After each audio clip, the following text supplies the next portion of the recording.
Hello everyone, good morning. তো দেখো আজকে একটা নতুন রেসিপি নিয়ে এসেছি, সেটাই তোমাদের সাথে শেয়ার করব। তো চলো পুরো ভিডিওটা দেখতে থাকো। নিশ্চয়ই দেখে বুঝতে পেরেছো যে এটা হচ্ছে কোনো একটা মাছের রেসিপি। তো এটা হচ্ছে ভোলা মাছের রেসিপি।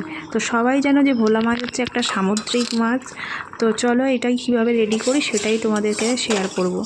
তো দেখো প্রথমেই আমি বসিয়ে দিয়েছি কড়া, তাতে সামান্য পরিমাণে একটু তেল দিয়েছি, কারণ এই সব মাছগুলো মানে হালকা ফ্রাই করলেই চলে, বেশি কড়া করে ভাজার কোনো দরকার লাগে না। তো চলো মাছগুলোকে আমি ভালো করে ভেজে নিই।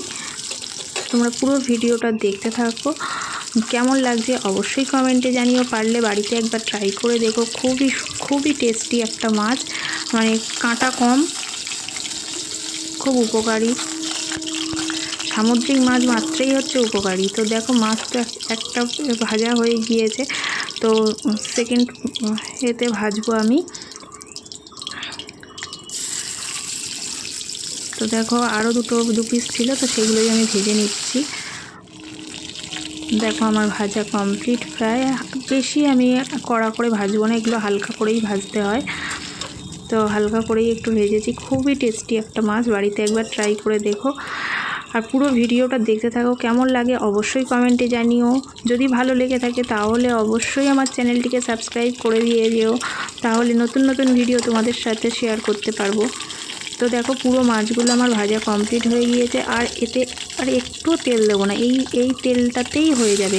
অল্প পরিমাণে যে তেল আছে তার মধ্যেই দেখো আমি দিয়ে দিলাম একটা টমেটো কুচি করে নিয়েছিলাম।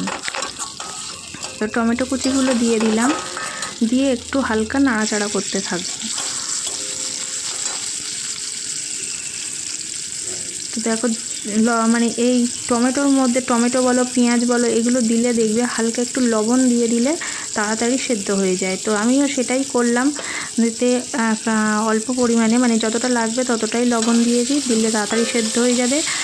আর হচ্ছে আমি দিয়ে দিলাম দুটো কাঁচা লঙ্কা চিড়ে নিয়েছি, আমি দুটো কাঁচা লঙ্কা চিড়ে নিয়ে আমি ওতে দিয়ে দিলাম। দেখো টমেটোটা ভালো করে গলে গিয়েছে। এবার এর মধ্যে দিয়ে দিলাম পরিমাণ মতো হলুদ গুঁড়ো।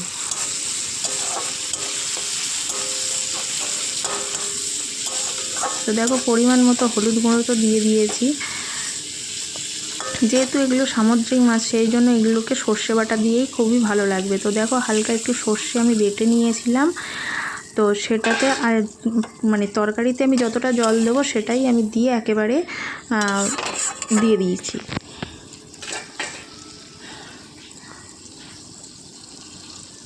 তো দেখো ফুটে এসছে, হালকা হালকা ফুটছে। তো আমি তার মধ্যেই আমি মাছগুলোকে দিয়ে দিলাম, কারণ এই সব মাছগুলো প্রচণ্ড নরম হয়, কারণ এগুলোকে বেশি ফোটানো যায় না। তো আমি দেখো দিয়ে দিয়েছি, দিয়ে এবারে দেখো একটু ফুটে ওঠার অপেক্ষায় আমি করছি।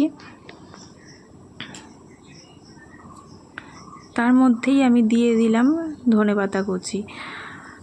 তো এইভাবে বাড়িতে একবার ট্রাই করে দেখো, দারুণ লাগবে খেতে। দেখো ধনেপাতাগুলো দিয়ে দিয়েছি, এবার একটু ফুটে উঠলেই আমি নামিয়ে দেবো।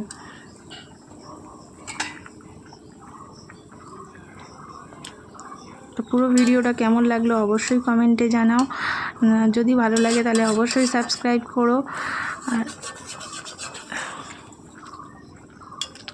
তো দেখো তরকারিটা তো আমার ভালো করে ফুটেই গিয়েছে। এবারে আর বেশি আমি করবো না, রাখবো না, অফ করে দেবো, গ্যাসের ফ্লেমটাকে অফ করে দেবো। দেখো আমার রেডি হয়ে গিয়েছে আমার ভোলা মাছের রেসিপি।